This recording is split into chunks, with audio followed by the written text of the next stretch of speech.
Kovuru, Ramanam sir, and also my dear senior colleagues, and also today's guest speaker, Suresh Kumar sir. So thank you, sir, for giving today's lecture on innovative new products, market opportunities, and circular economy in banana. Actually, sir, your program was scheduled on different date. So we had given some inconvenience to you, sir. No problem at all. It's my pleasure always. Okay, sir. So before going to the topic, just I will read out the biodata of Suresh Kumar sir. She is having a lot of experience. Please mute.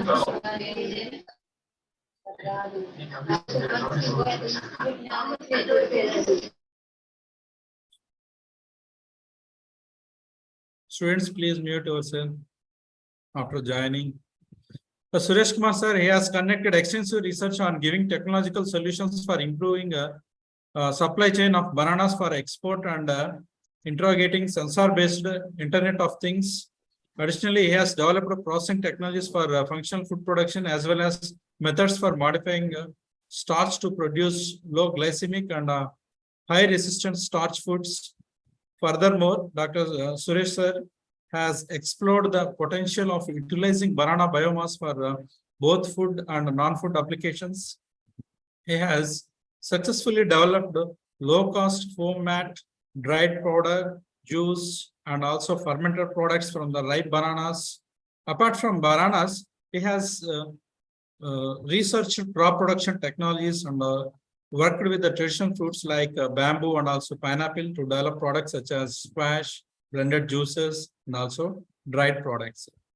Sir is also having is the prolific author and he is having H index of 22, published more than 90 research publications with 2,100 citations. He has authored 10 books and he also supervised 25 MSc students and received several awards, including the Lal Bahadur Shastri Outstanding Young Scientist Award in 2018.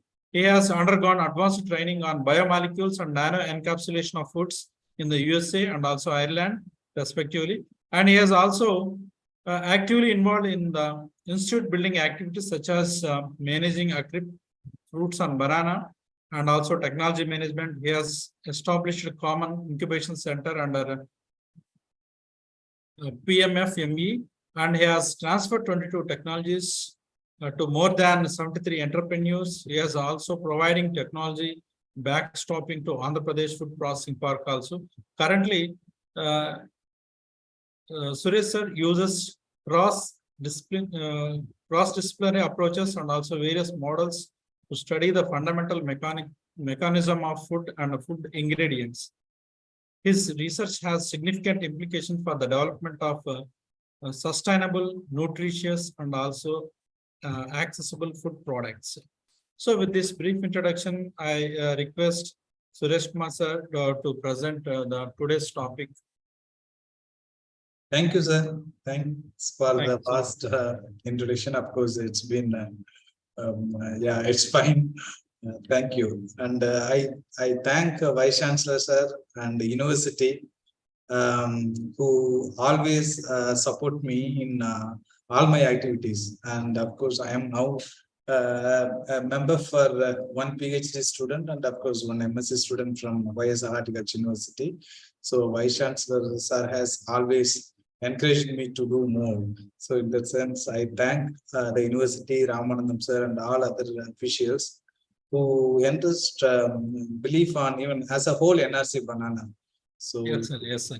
So most of the programs are from NRC banana only, sir. Yeah, so we thank the university for it. So just allow me to share the screen. Yes. This is disabled. Madam Sujata, madam.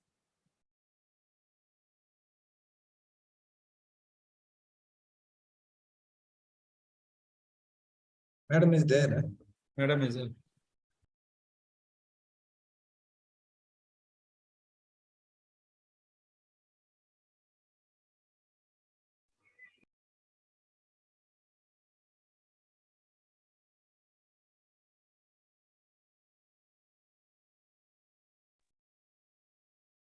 Uh, it's a disabled still. Still disabled. What is the total strength of students? So actually, they registered more than 900 students, sir. Oh, okay. So it is live streaming also, sir. Okay, okay, okay, okay. Mm. So throughout India, Yeah, now the it's students open. from different states they joined, sir.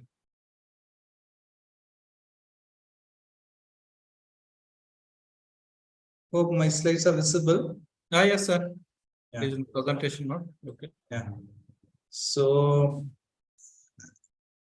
like it's more about, since this presentation is meant for undergrad students, I not only restricted myself on a product development, but then I also have covered a bit of more research where maybe the students can concentrate in future, because when it comes to food science, especially post-harvest technology in relation to food processing, most of the time we may end up with giving some ratios of products. Like that's not only essentially our work. Like you should not end up with having, say for example, 70-30 ratio of banana maida and banana flour will give a better pasta or better bread. That's not only our idea.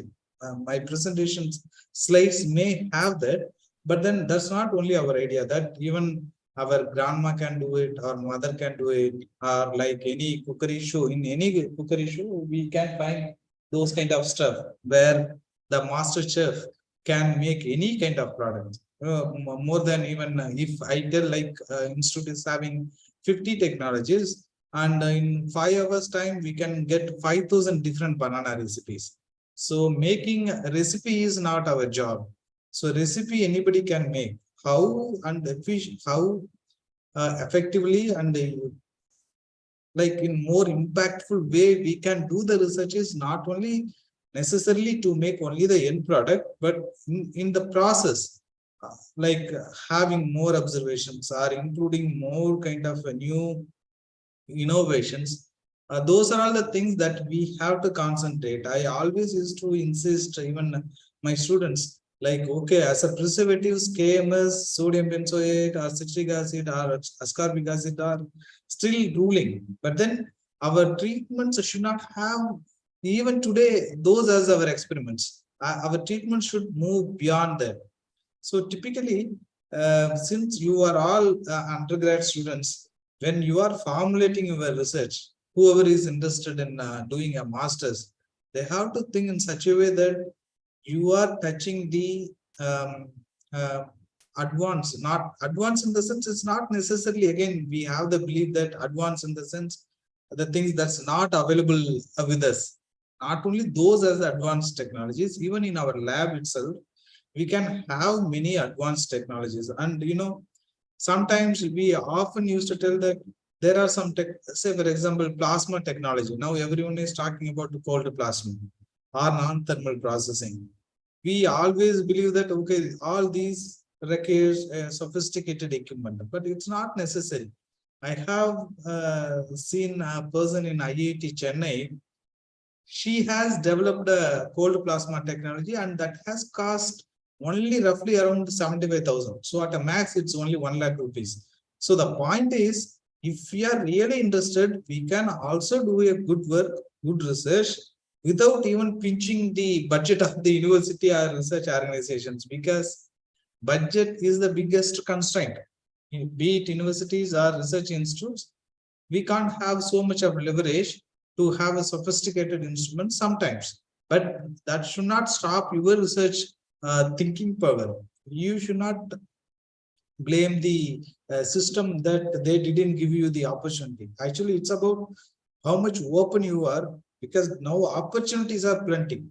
And of course, we have to move away from our comfort zone. Most of the time, we would like to take all our things within our reach. We should shed off those kind of attitudes. You cannot get everything only from your chairperson. You have to move away. You have, if you are really interested, surely you can do much more than what actually we are doing. We, in the sense, myself or your chairperson or your teachers, you should do more than what actually we are doing. So in the sense, that's the reason, like innovative new product is development. Market may not take those kind of products, but in future, there is ample opportunity that these products may rule the future food market. And as everyone is now moving towards no kitchen kind of apartment style, the food processing is going to even be there in our not only necessarily only tier one cities like Bangalore, Hyderabad, but then it will also penetrate even deep into villages. Now Swiggy and Zomato is there everywhere. So all these are creating a new opportunities. Who is an entrepreneur?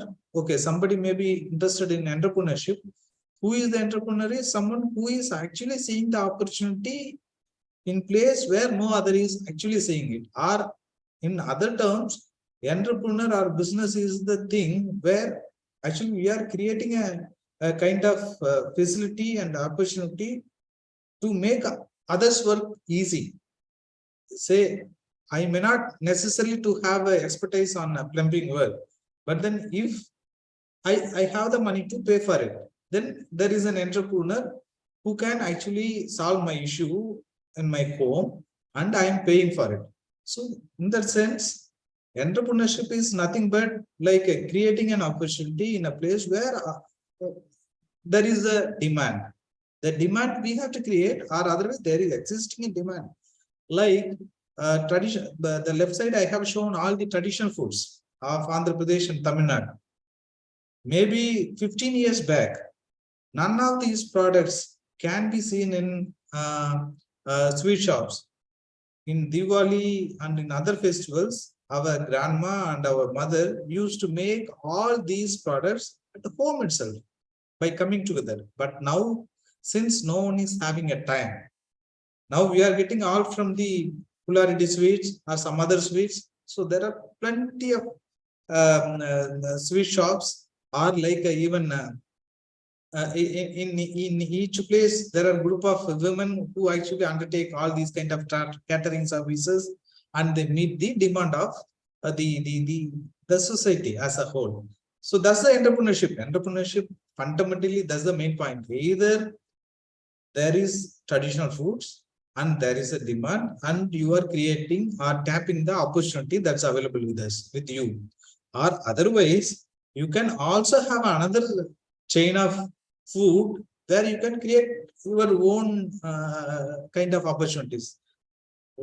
So as a whole, I'm going to cover my lecture for another 40 minutes with 4 different heads, like research opportunities in banana food processing, and there are some innovative future technologies that I will cover.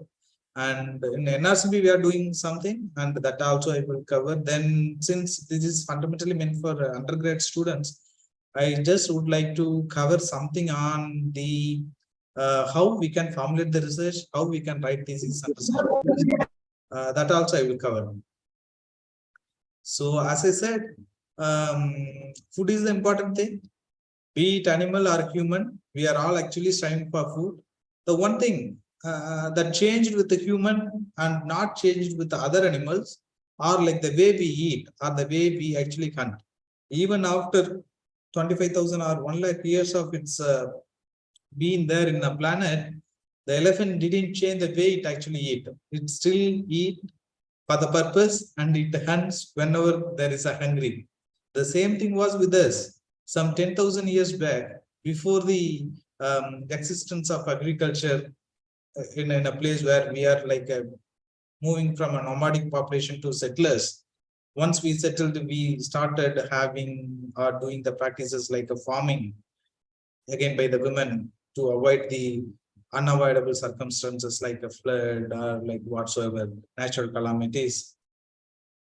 We also hunted. We become a hunters to gatherers, and then from gatherers to the producers, and from producers we now become a business person. So instead of wasting all our time only on hunting and gathering, we are now having enough time. Now there is no any issue of your food. You are sure about your food that, okay, once this class is over, or even in between, your mother will come and she will give you the food that you want. Or if I go back to my home, surely I know that my food is there. So in the sense, we no need to worry about our next square meal of food. This creates an opportunity. Now we are having a lot of convenient time that we can actually spend with our family. And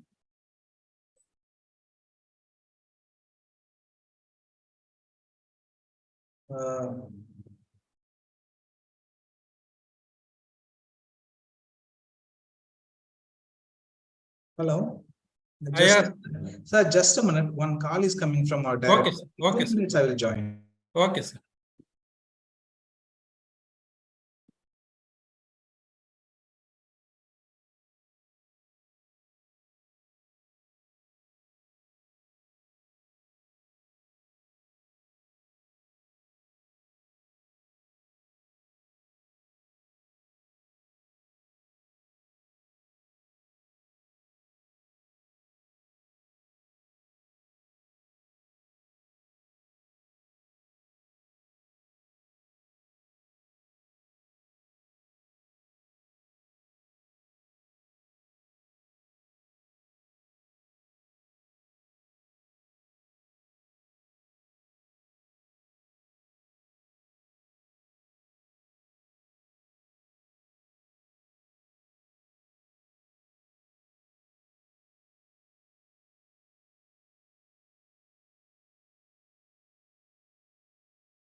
Hello. Hello. Am I audible? Yes, sir. It is audible. Yeah, I'm sorry. Okay. Yeah. Continue, sir. Please continue. Yes. So these are all like some of the traditional, as I said, like even with the traditional food also, we can create a business opportunity, like be it Haldiram's, Bika Narwala, Aderan the Burn, or Polarity Sweets, or any all these brands are becoming a popular brands only with the traditional foods.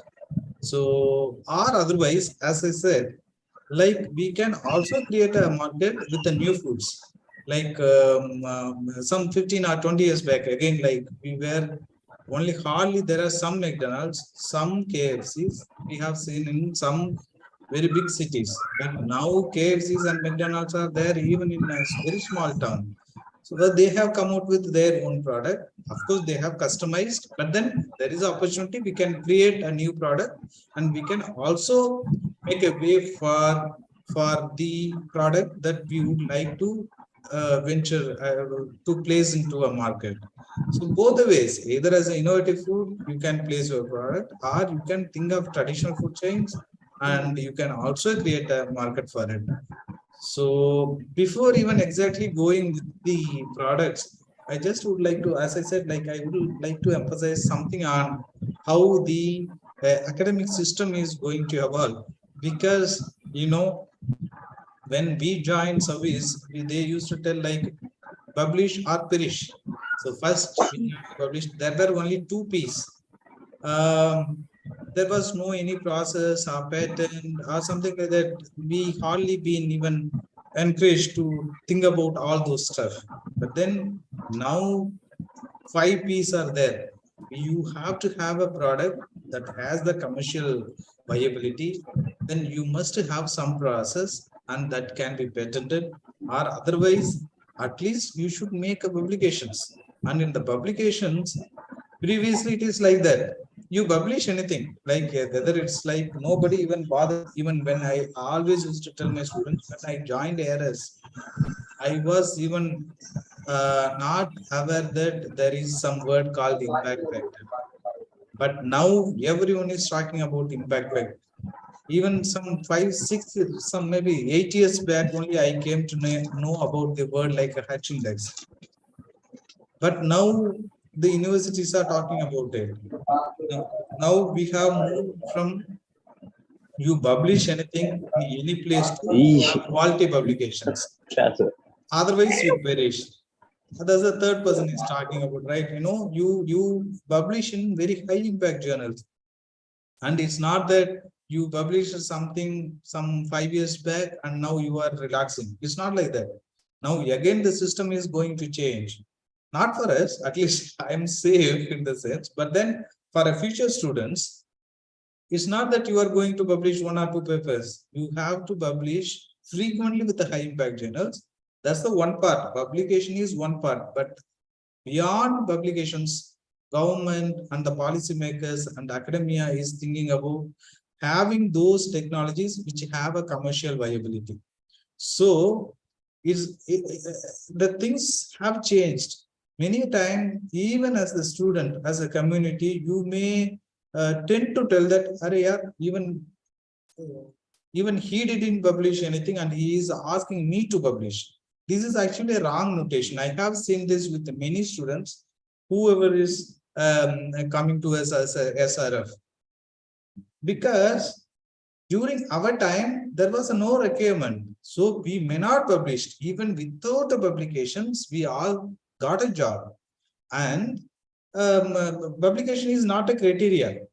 During our time, the requirements were different, the demand were different. We were supposed to establish archive, we were supposed to create a facility, we were supposed to make a good literatures. So those were a kind of demand that a higher up has, or a job that a higher up assigned to us. So we have done some, and perhaps we would have published more, but even then, now as academia, as a research organizations, and as a student, you are all now having a computer in your hand, smartphone in your hand.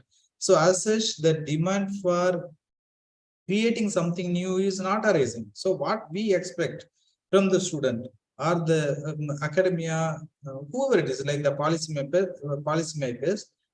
I mean, again, I'm stressing like whether I have a paper or not is immaterial for you.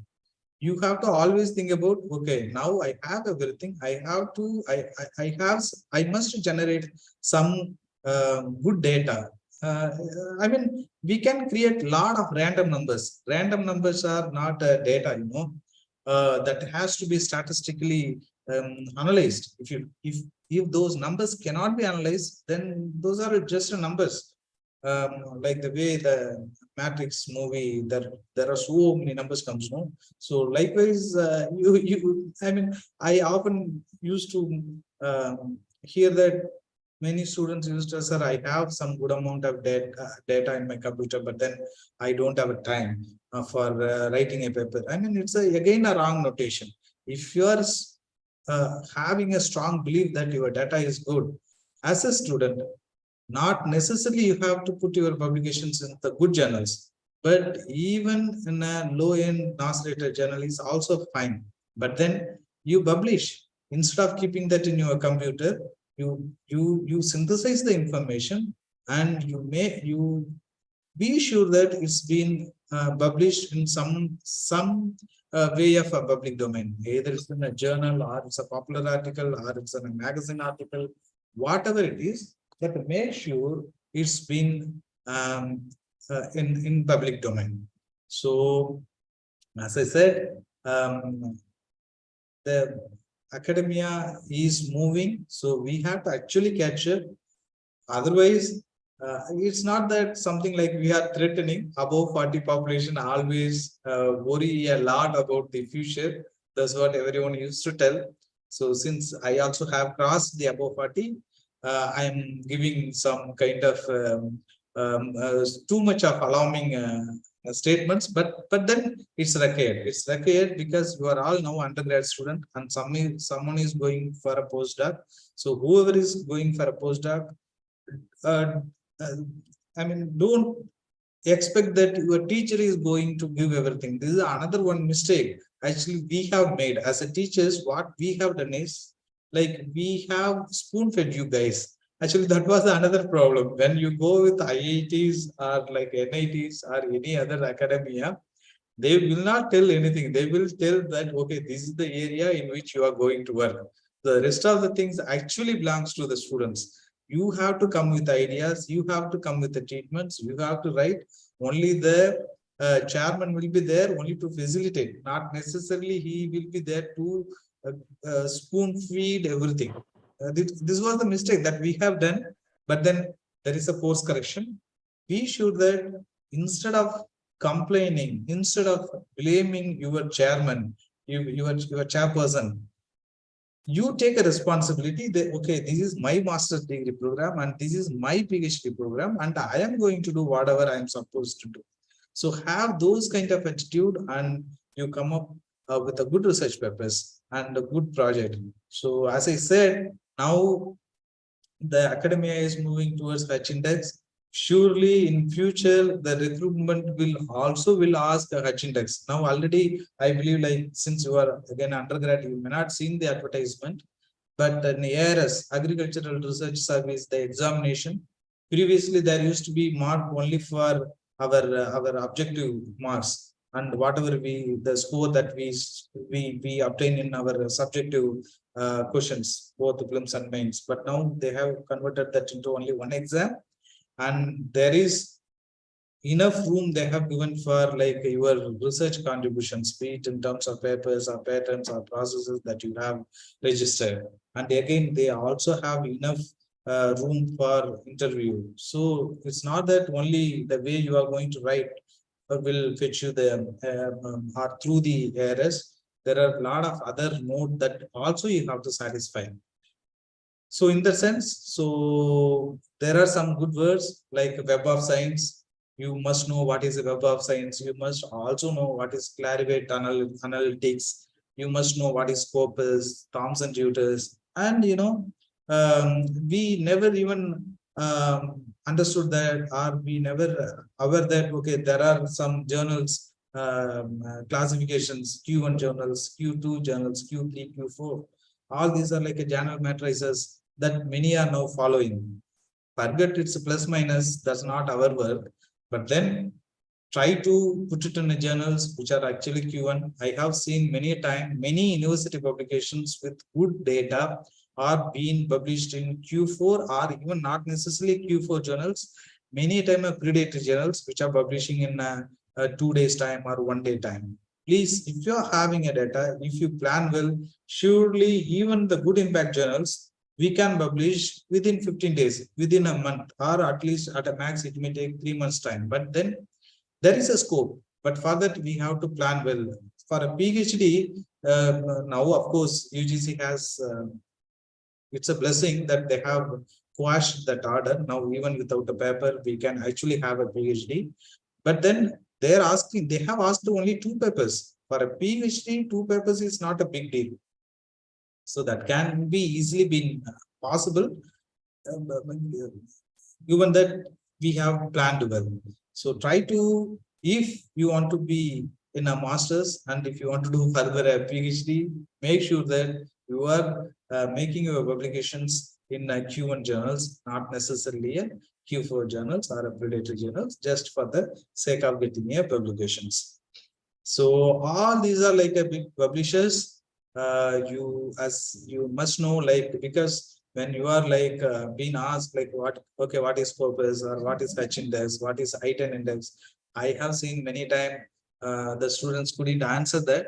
So that's the reason I specifically put these 3 or 4 slides so that at least you must know what is RG score, what is Clarivate, and what is SJR, what is elsewhere or Wiley or Springer Nature. All these are like a big publication group who actually publish many of our research papers. So you also must know what is all those publishers and what is all those indices, be it I-10 or Web of Science Index or SJR. So that's the reason I put all those. I believe like I didn't bore you with those information. But coming to the subject, here also, as I said, like not necessarily we have to think only about the basic, like a blending of something. Blending is nothing wrong. I used to tell like as a food scientist, the people may criticize you that okay, you are just going to make a pickle.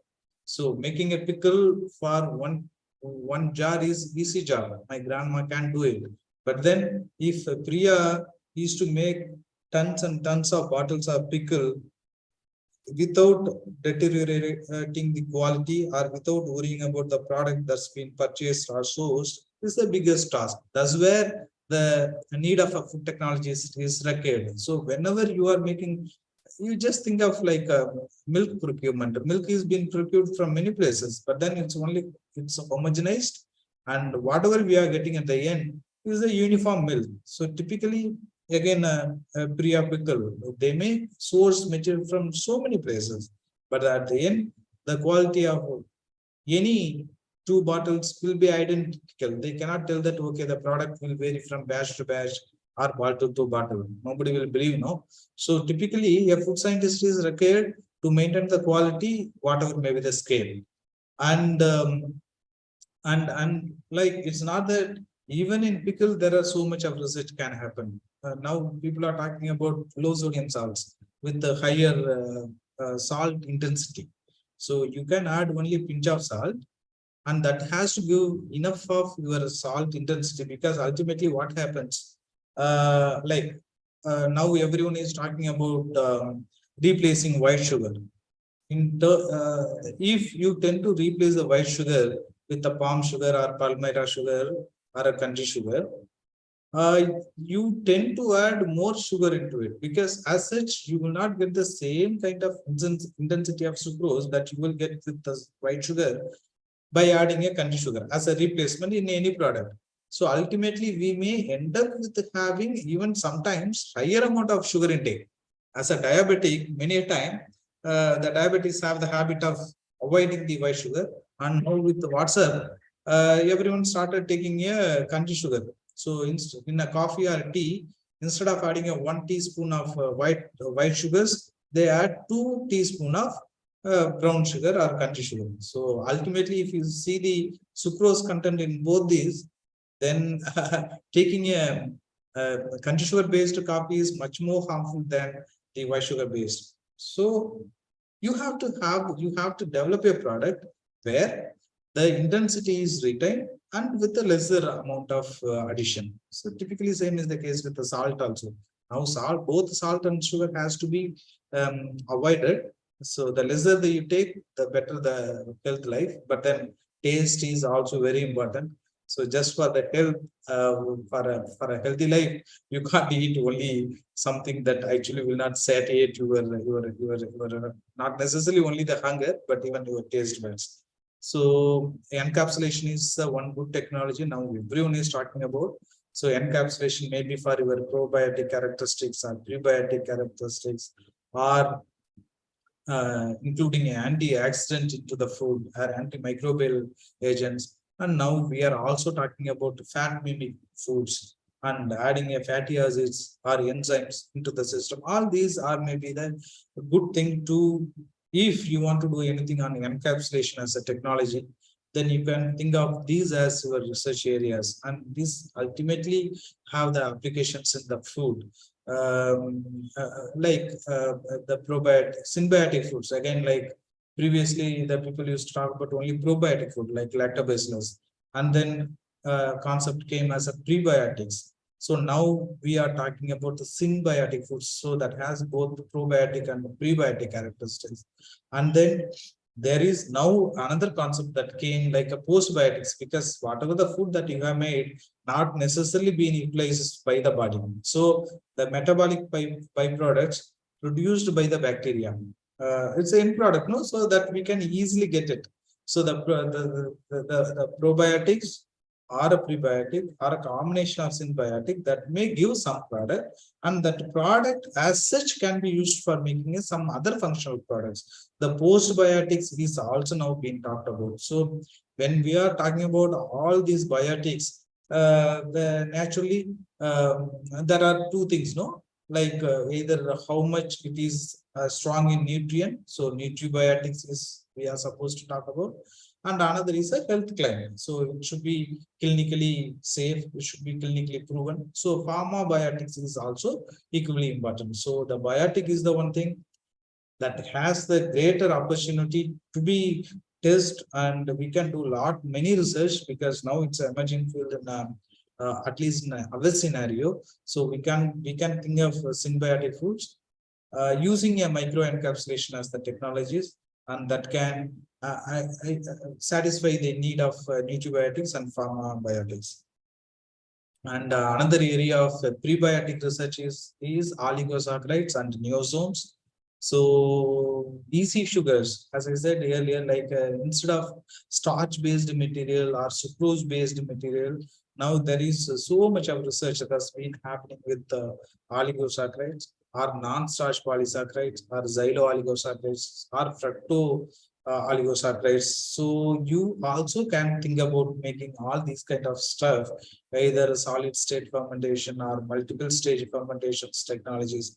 So and another thing is like neosomes. So this is also now coming up as the better technologies, because many times we may end up with having a product, even though you may have a product, but due to thermal processing or some other any abiotic factors like light or duration or storage temperature or heat, all these will destroy your product. So to avoid that, now there is a there are some technologies like neosomes or perneosomes. So using those, you can protect your material, and you can develop a smart delivery systems. That's also possible. Non-thermal processing is a good area where you can work more and more, like be it microwave heating, high pressure processing, onic heating, ozone processing. Ozone processing, of course, now no one is bothering too much. It's like more than 10-15 years old technology, but then still high pressure or plasma technologies, atmospheric pressure or cold plasma or ultrasound. All these are good technologies that you can think of when you are either even developing a product. See, not necessarily as per FSSAI definitions, retard packaging is something where the temperature is 121 degrees Celsius, and that has to be, the product is kept with the some minutes, like 10 to 15 minutes. But now the industries are coming with so many other alternatives. They are having high pressure, so they are reducing the temperature, they are reducing the duration, and they are coming with a better retard technology. Likewise, this is the another misconception that I have observed with the students. Like, okay, the theory is a fundamental. From that theory, you can also have a innovative thinking. Not necessarily you have to follow only that. The RTS sugars ready to serve drink must have 10% of TSS and 10% of fruit juice. This is the basic.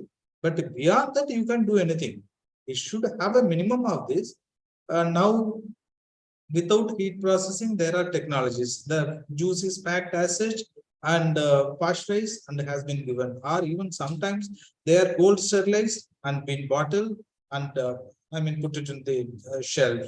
So there are plenty of other new technologies that we can see. Paperboard to come out with the beautiful technologies, and ITC making a Be Natural as a brand, and they are coming with a beautiful mixing of so many products. So fundamentally, my point is like we have to have a strong theoretical background, but then you should not limit your thinking power. You should be more innovative, you should be more creative, so that you can use the existing technologies to make a better product. So likewise, as I said, like plasma is the good technology that now many are talking about. And 3D footprinting, when we are talking about 3D footprinting, now there are already technologies which are talking about 5D footprinting and the 6D footprinting. So this is also not necessarily, when we are talking about 3D footprinting, not necessarily all these are like very high-end technologies. It requires, of course, a lot of input or data that we have to give. But if any student is really interested, you can also have a can make a device that may cost you like maybe at the max 2 lakhs rupees, and you can have a lot of data. You can have your own 3D foods. And then now people are also talking about personalized foods. Each person having a different way of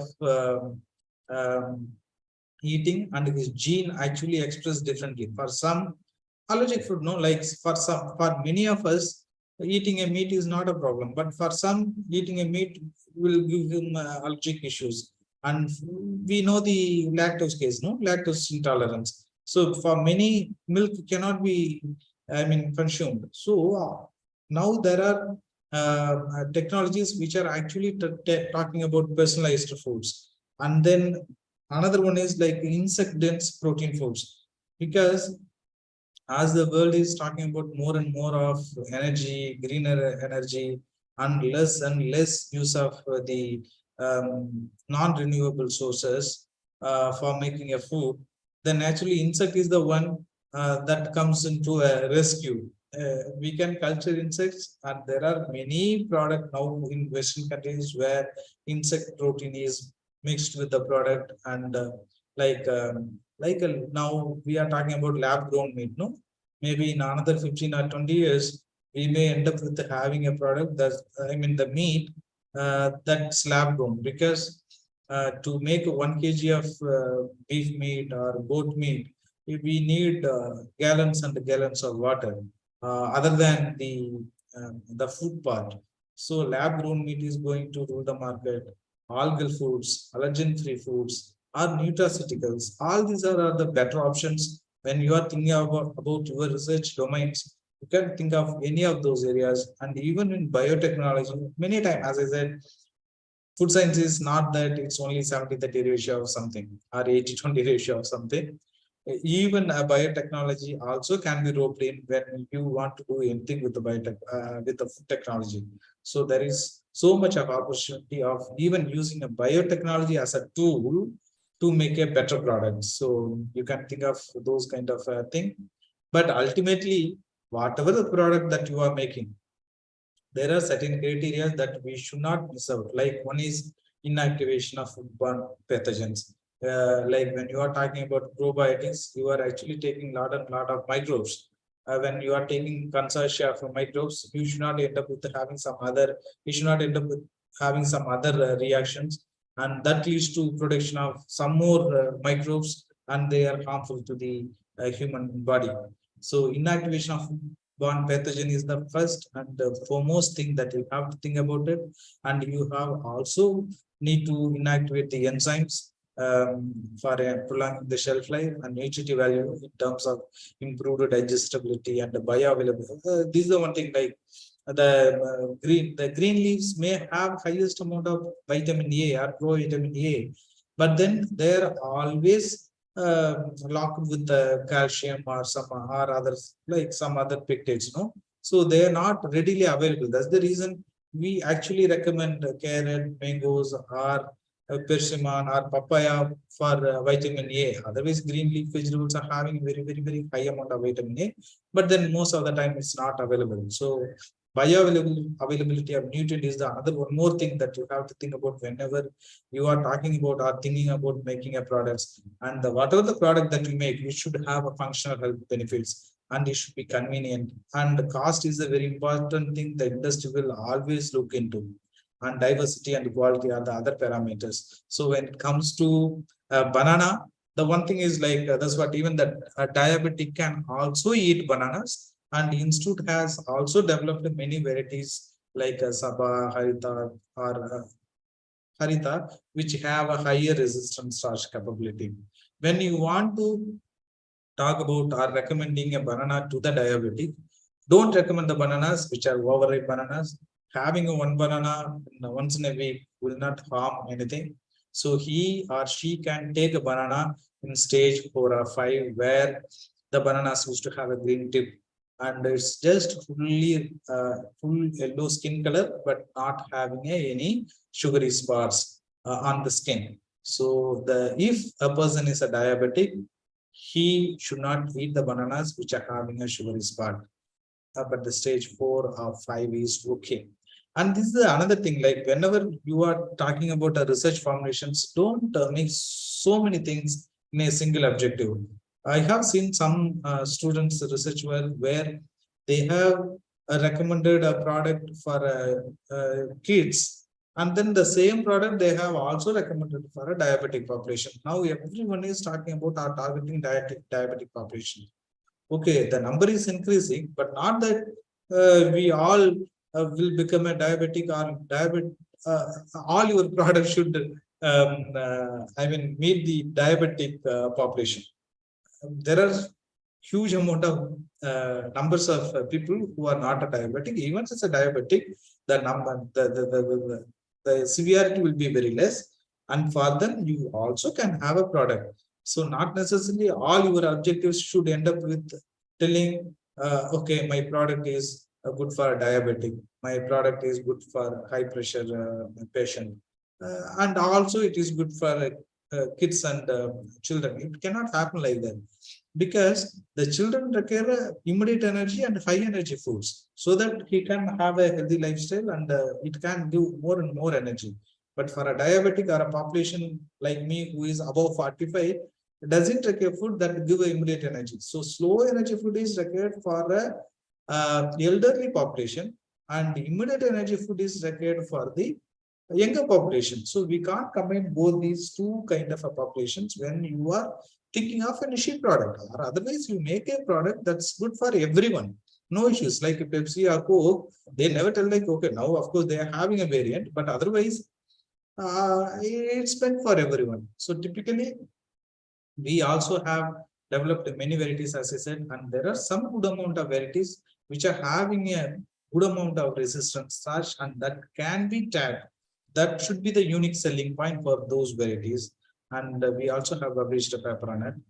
And there is another myth, and we just want to prove that because this ultimately affect the banana industry as a whole. None of us actually recommend ethafen dip or ethyl spray or smoke or ethylene gas fumigation, but unfortunately the traders goes for it. Calcium carbide, of course, typically no, we should not use a calcium carbide, but ethafen dip and ethyl spray are almost like a mimic to the ethylene gas. So our suggestion is like, okay, we should not give so much of emphasis on the traders if at all they do with the ethafen dip or ethyl spray, because here the compound is there, unlike calcium carbide where acetylene is produced, and in smoke where the carbon monoxide is produced and that's more harmful. But I believe like ethafen dip or ethyl spray is okay, and it needs FSSAI regulations, but otherwise this is fine. Like in unlike in WhatsApp, if any WhatsApp message comes which talks about artificial ripening, Artificial ripening is compulsory for the produce like bananas, mangoes, watermelons. We can't avoid artificial ripening for all these producers. The way we are ripening it, of course, need to be looked into. Calcium carbonate, of course, we should not use it, but for other methods, you can ask the traders not to use much. And whenever we are thinking of any product, as I said earlier, the food safety challenges has to be met out, regulatory compliances has to be fully fulfilled, and supply chain complexities, food packaging innovations are the things that we are supposed to look into. And in fresh produce handling, India is the largest producer of bananas. We are producing lot and lot, but our export market is very less. We are consuming most of the producers on our own. The biggest problem is even after this many years of robustness in supply chain, if a red banana yet to move to a Delhi market where the cost is too high, whenever a North Indian comes to southern part of India, when he see the products like our variability in our varietal wealth of a banana, they are so surprised, and many times they haven't tasted any other banana varieties other than the granite. So even within our country, we need a better supply chain, and we are also working on it. And our institute and the universities have developed many protocols using which the bananas in southern part can be even transported to the Delhi market, or even up to the Kashmir. There are like logistic solutions have been given, and for having those kind of logistical solutions, of course, we must use the recent devices like machine learning, artificial intelligence. All these kind of stuffs are important. Some student can also work on this, because sensors is the and machine learning or artificial intelligence in anything, any field is going to rule the future market, not necessarily only the other products, but even in food product, and in as a the whole agriculture, we are going to talk about supply chain modernization using machine learning. And all these functional foods are very important. And from our institute, we have developed some technologies using a central core stem. And the point is like, that's what, as I said, like, there is no any difference in the way we actually generate data, but the way we actually have interpreted has given us the paper, even in food chemistry. So fundamentally, what I suggest or advise is like, you generate good amount of data and give some time and publish it in good journals. And we are in that process, we also have developed a good technology. There is a central core stem. We all know that it's a waste.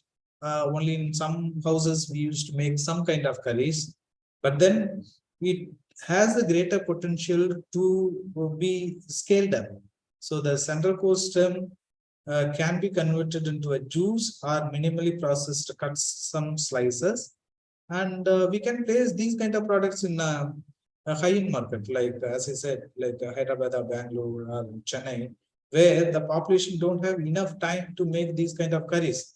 Like the way the cabbage shredded or the carrot shredded, we also can have a shredded stem slices, and has the greater potential to be a greater product from banana central core stem, which is otherwise dumped as a waste. Central core stem juice also we have made, and then another one good product what we have made is a low fat chips. Chips is there everywhere. Again, what's the difference between the Pringles and the other chips is, or like the Lays? They came out with a beautiful slogan. Otherwise, we all love to have chips, and nobody can eat only one chip. But they made that as a slogan. Like I bet, if you resist yourself with taking only one chip, then I will give you so much of reward. But then that will never happen, right? So typically, sometimes slogan setting is very important. Making a good name to a product is very important, or making a diversity is very important. In a supermarket, whenever anyone is entering, they must see your product. That can happen only when you are having a variability. So instead of making a simple salt-based chips, as many are now talking about the healthy lifestyle, and the above 40 population, as is it, like, do not take a salt or sugar or oily foods. We made a product which is comparatively like more than 25% lesser in oil intake than the conventional chips. So there's another opportunity, our low fat chips we have made, and the grits is another one good product that we have made. It's like upma, so we can also, or we can think about targeting the higher end market for these kind of grits or upma kind of a stuff. And when it comes to banana flour, as I said, this can be added in any product. Yeah, like the millet, this also has a greater opportunity. Millet has some issues like rancidity, no? So when you are replacing even millet with the 5% of a banana flour, and again you are replacing with the you are replacing some amount of maida, the product that has been made with the combo of all these 3 or 4 ingredients, composite flours, will be the super duper product which has the health benefits of all those ingredients. So that can be probiotic, that can be prebiotic, and then when you are adding a millet into it, that can additionally add iron or calcium into it that a banana may not have. But banana is having the capability to reduce or restrict the rancidity problem, and many times the millets may have some amount of fat that also can be replaced, and maida we all know has many issues, those can be minimized. So whatever the product that you think that you can make with a maida or a millet flour, rice flour, or a wheat flour, all kind of stuff can be made using a banana flour. We have made a glucose syrup, banana bread, or pasta, or cookies. All these kind of stuff we have made in our lab. And um, uh, even in banana flour, there is a possibility still there is good amount of work that has to be done in the way actually we are converting green banana into a banana flour. A lot of research is required, and greener technologies are required. And we also have made a paper in LWT, Food Science and Technology, just by studying the 5 different varieties of a green banana flour. And the bread can also be made, bread, pizza, or burger buns, all these kind of stuffs can be made by replacing certain amount of maida with a green banana flour. We made one pizza base using a banana flour as the replacement, and that also we have published. And there are like opportunities like a baby foods, health drink, soup mix can also be made using green banana flour. Then one another good option is like converting a banana into a or extraction of banana starch from the banana or banana flour. This one, the work came out of this. We have published in International Journal of Biological Macromolecules, which have very high impact factor or NAS rating of 13 plus. So it's about, again, I'm stressing the point that observations has to be very robust and spend some time on taking observations.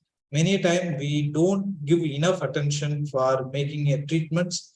Make sure that it's not that every time novelty and innovation is important in all your treatments. Sometimes even if it leads to something new is also okay, because novelty can happen only one. See, iPhone came 15 years back, and that's the time there was an innovation, there was a novelty. After that, there is no innovation, there is constant improvisation on these smartphones. So nothing wrong. Sometimes we also have that kind of a feeling, no, like whatever I am doing is not worthy enough of a research. You don't think like that. Whatever you are doing is good one, good research, and you generate more information out of it. Like in 1960s itself, men landed in moon, but then recently even our ISRO have sent people or Chandrayaan, and it went there. It's not having even a man, but then we have generated good amount of information after 50 years that NASA also has appreciated. So nothing wrong. on doing a research where already the technologies are have been proven or have been tested. If you give some new ideas, new observations, that's also equally good, and the papers can be published. That's the point I just would like to emphasize. And we also have made a lot of modified starch and the starch based products depending on its characteristics. And ready to eat snacks can also be made using a banana flour. And we made a pasta, like the way we made a pizza, we also have made a pasta where we have used not only green banana flour, but also we have made a modified starch, type 4 modified starch from the bananas, and used both in a combination and made a good product. So, and that we put it in the IGFS stream. Then all those are like technologies or products. There is a from green banana. From ripe banana also equally we can have more than 20 different technologies institute already have developed, and the research opportunities are plenty. Even in juice we haven't perfected anything. Juice beverage line is the one where you can do lot of work, be it from enzyme activity, sensors, then when to stop the juice or how to collect. We may leave. I mean, at the end, we may end up with having a lot of pumice, and that pumice never been used. And sometimes, even this clarification of juice itself is maybe I feel like not a good idea, because an entrepreneur not would like to spend his money or time for something where he is going to end up with having a clarified juice, but then at the end it also going to lead to discard so much of his things. So if you have a technology where the colloidal system can be maintained as such, and if it can be packed, that's a good technology. So even we can think of like doing those kind of research where the clarification part is not required, and having a juice, banana juice, that's maintaining its original characteristics. That's also not a bad idea for doing a research. Or otherwise, the existing system is the clarification of juice. Even there also, we did a lot of, now we are using only pectinase as enzyme. And we are doing a lot of heat processing in the process of juice making. Minimum in 3 places we are using high temperature. We may end up with having a juice which is so poor in nutrients. So if you can make a juice having a same kind of a shelf life, even a month less is okay. But then if you don't use any thermal processing, then that's a good technology. So that's a good research area where we can work. So as I said, in ripe bananas, the banana fig, we have never used juice, still need a lot of perfections. We also have made a ripe banana powder after it, because using a green banana flour, converting that, green banana converting to a flour is not a big task. There is no sugar into it. But then since ripe banana is having too much of sugar, if you add, even if you put that puree into a cabinet dryer, it all will stick, right? So to avoid that, we have added some foaming agents and we made a product out of it. So this ripe banana powder can be used in ice creams or puddings or cakes or whatever nutraceutical product that you are talking about, because now these fruit sugars are going to be another alternatives instead of palm sugars or palmera sugar, because here again it's only a sucrose. The fruits are having a more and more of a fructose or glucose. So the date sugar or a jack sugar, or typically even a banana sugar also going to rule a market. There is a possibility. So this is another option. We again standardize the technology for making a ripe banana powder from ripe banana, and we have published this paper also in International Journal of Biological Macromolecules. Then this technology we have patented, and we are waiting for patent to be granted. So instead of a simple juice, we also have suspended basil seed or chia seed into it, because whatever the product that we are seeing in the market are mostly with the chia seeds and carbonated drinks. They are not having a real juice. Here we have used a real juice, and in real juice, suspending the product is very tough, and that one we have standardized. And then banana wine and vinegar is another good product that can be put it in the market, or otherwise even that equally have a good amount of researchable issues also. So you can also work on banana wine and vinegar. Then banana, I mean, as of now, till now we have seen use of green banana and ripe banana. Then banana waste, we are not at all using all these banana waste, be it inflorescence, peel or stem, all can be used for various products. Now, you can extract anthocyanin from the male flower. That again, the technologies has to be perfected for it. Be it on encapsulation, because even it is more bitter when we extract anthocyanin from beetroot. It will not be so bitter, but here the bitterness is too high, so we may need some more research perfection to use anthocyanin from male flower. And peel also can be used for various cosmetic purposes.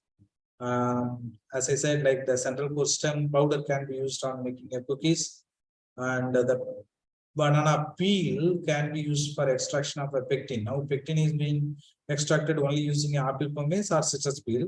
So typically, if our chips industry grow bigger and bigger, then we may end up with having lot and lot of banana peel. So this banana peel can be used as a better source for extraction of pectin. Here also, like many times when we are thinking of technologies, we at the max end up with having either primary processed food or secondary processed food. We never think about tertiary processing. So many a time, like we may be the biggest producer of cotton, but then we export cotton as a raw material and it goes back to some other country, then finished product again come back to us, because that's a tertiary processing. What they have done in their place, we may not aware, but then we are ready to give more money for it. So typically, just for as an example, if you sell milk as a milk, then you cannot get good market, good money out of it. But then if you convert milk into ice cream, then nobody even bothers how much amount of money I'm going to pay for ice cream. And in that sense, if you convert that into a tertiarily processed food, then you can also get more and more money. So pectin is one such product, starch is another one such product, natural color extraction is a good product, where all these are like a tertiary processed food that can be used as a ingredient in either pharmaceutical applications or cosmetics or nutraceuticals. So banana peel pectin also we have standardized the technology. Then dietary fiber can be extracted from central core stem, and leaf again we can make, and we can have so many other technologies. And this fiber, many times the students, you may be aware that there is plenty of opportunities of using a central core stem. We have standardized the technologies for extraction of banana fiber and degumming using greener technologies like enzymes. And we are also constantly working towards further softening of fibers without losing its characteristics. When you are thinking of extraction of fiber, then you may end up with having a products like bagasse or sap or central core stem. Central core stem, many institutes have developed a good amount of technologies. Fiber comparatively okay, but then textile need requirement is not yet fully exploited.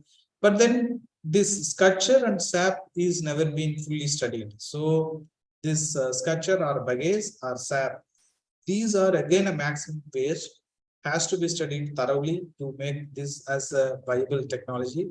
And we can also use a banana fiber or sculpture as the absorbent material, and we have studied using these as the absorbent material to remove the lead, and that paper we have published in Journal of Natural Fibers, again a good impact journal.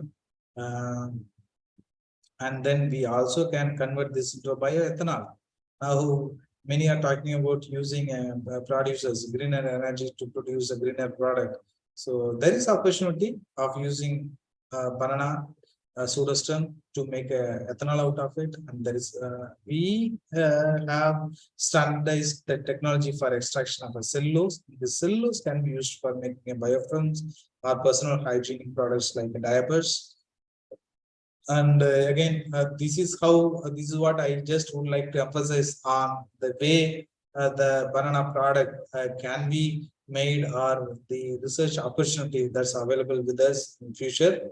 As I said, like many times I used to see there are many papers or many students who sometimes miss basically the statistics, because the statistics is very important. Ultimately, the difference between the your, I mean, it's all about data analytics, right? The even now IPL is the season. In no time, they are generating lot and lot of data. So the core raw data may be the same, but using that raw data, the amount of secondary data that you are generating to give a better interpretation is the important thing. So that's very important, and that can happen only when actually you are thorough about the key concept about your research program, and how you are going to plan your research, and having a robust research design. Once you are having a robust research design, make sure that you are collecting a good amount of data, because as I said earlier, any number is not a data. The data quality is very important, and how you are going to manage those data is very important. And using a better statistical tools. Don't again think that using only address or like some um, um, a statistical tool that I have used. I have used 20 years back, and I'm seeing research uh, thesis where still you are talking about a Pense and Sukame. We never even, perhaps we even never have heard those names, but whenever that part, just still copy paste. No, so avoid that. Use really a good statistical tools, software tools, learn new technologies, and teach us also. As a teachers, we may not know all those kind of stuff, but then as a student, you, instead of using a smartphone for some other purpose, okay, you make reels, you make whatever the content, you be a good content writer, and nothing wrong on it. If you want to have a profession on it, all the best. But then if you want to be in a research, then spend your time as a quality time, so that you spend on studying more and more of statistics, because ultimately that's very important thing. Now people are talking about using R software. They are talking about using some many more open source softwares. They are producing beautiful figures, instead of using only a um, Excel itself is a good software, no doubt, but we hardly use that properly.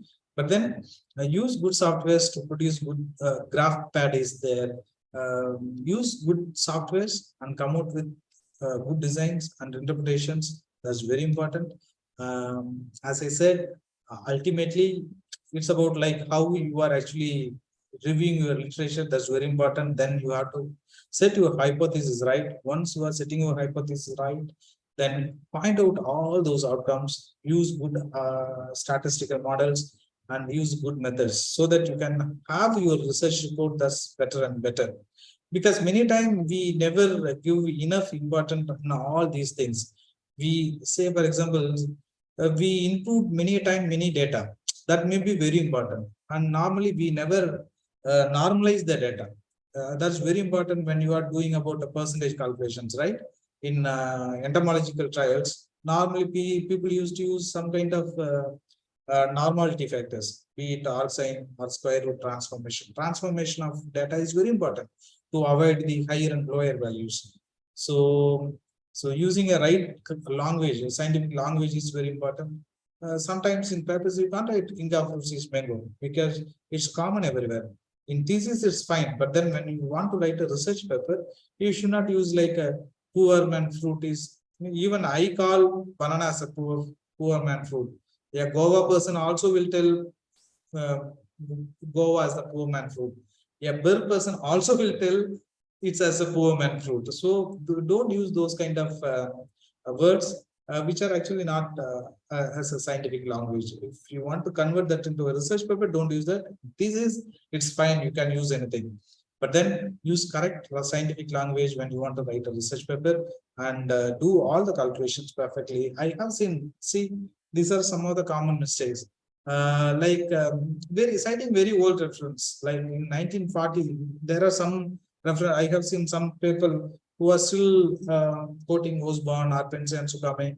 All these names we have never tried, we have never used, or we have never even seen their papers. So there are good amount of the papers, recent papers. See those papers and you give reference of those guys. Whatever they have done, use that instead of citing a very old references just as a copy paste.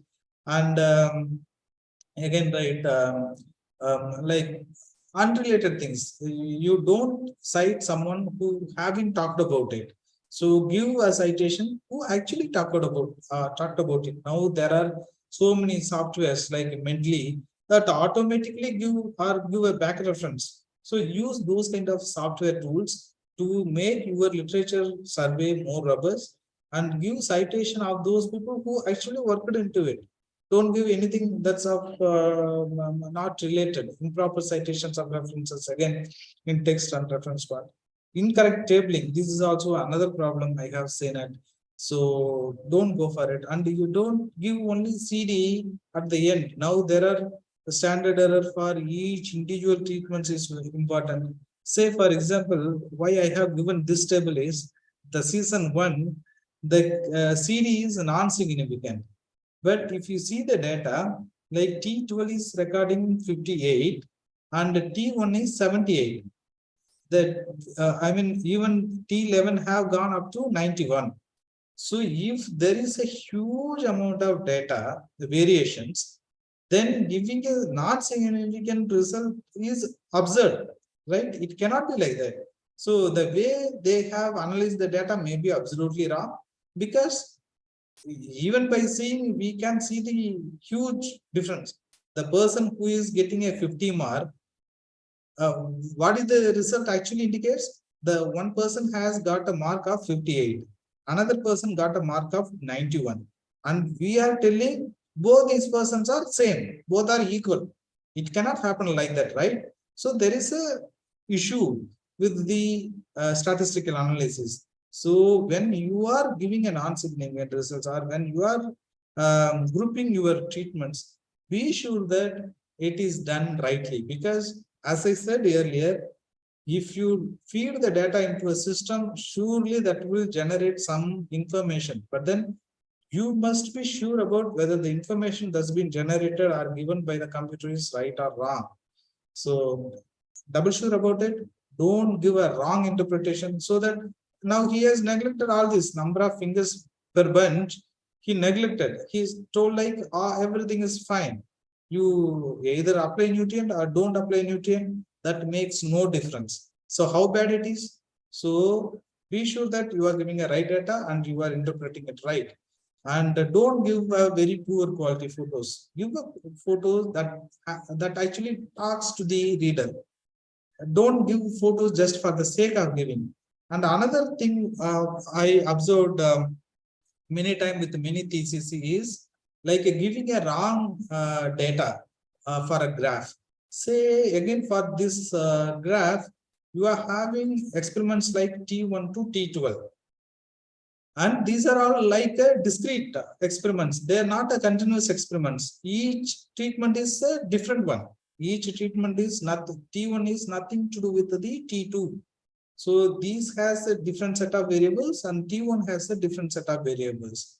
And you are going to study the different set of variables as a treatment on any parameters.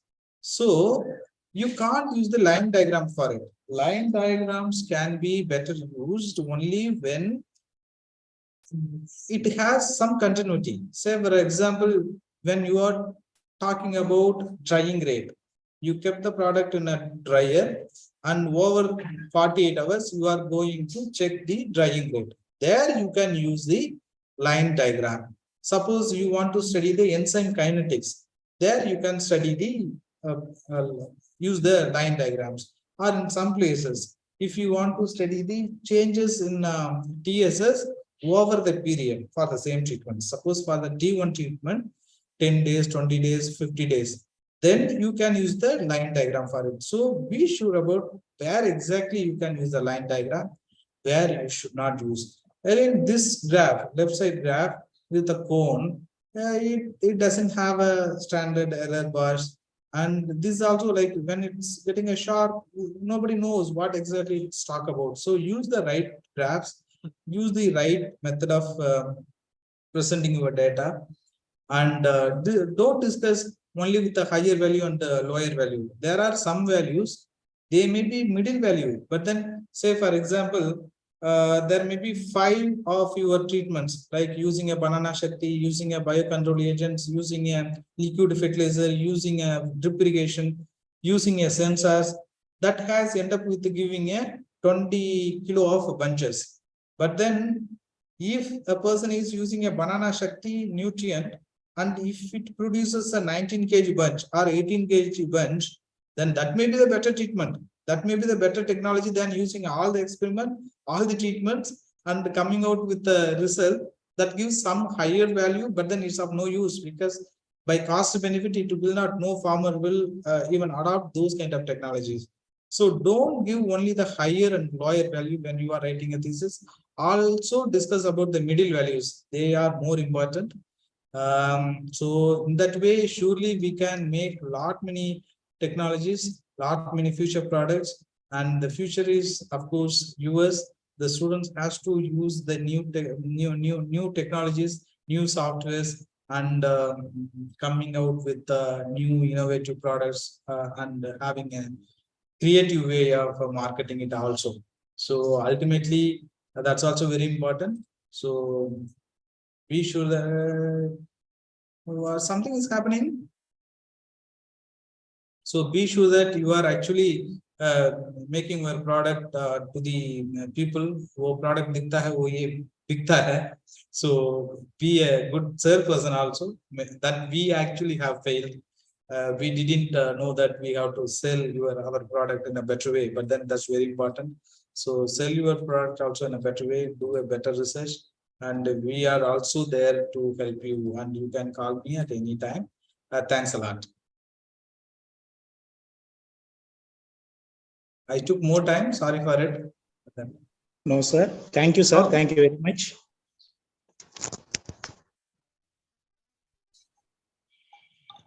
Any questions? Any questions? So I request the students, if you have any questions, please ask. Ravindra, good evening. Yes, sir. Good evening, sir. How are you, sir? Yeah, fine. How are you? Fine, sir. Fine. Very nice lecture, sir. Motivating, motivated all the students. Thank you. I don't know. Both in research as well as to motivate. different value-added products. It's good, sir. Actually, it's good. Okay. Anyway, I think students might have slept already. So, No, sir. No, sir. No, sir. it's okay. It's very common now. Listening is very tough.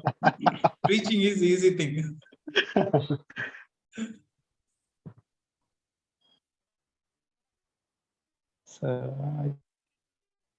So they can drop me a mail, sir. No issues. Okay, sir. So far, there are no questions, sir, in chat box.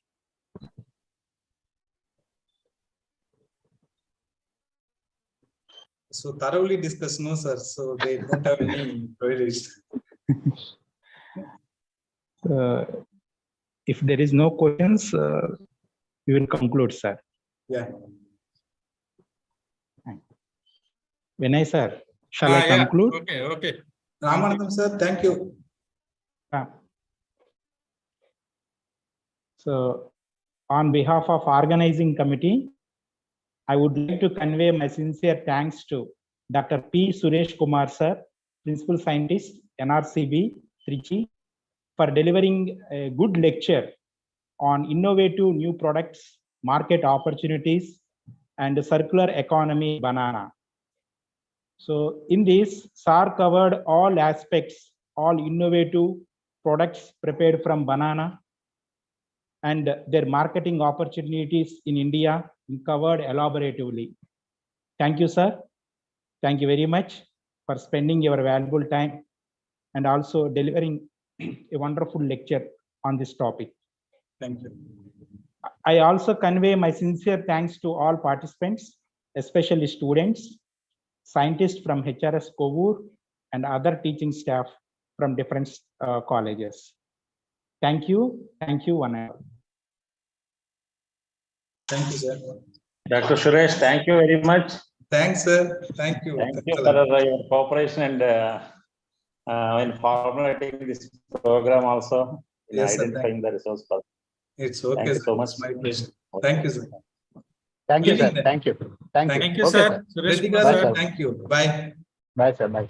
Leaving. Bye.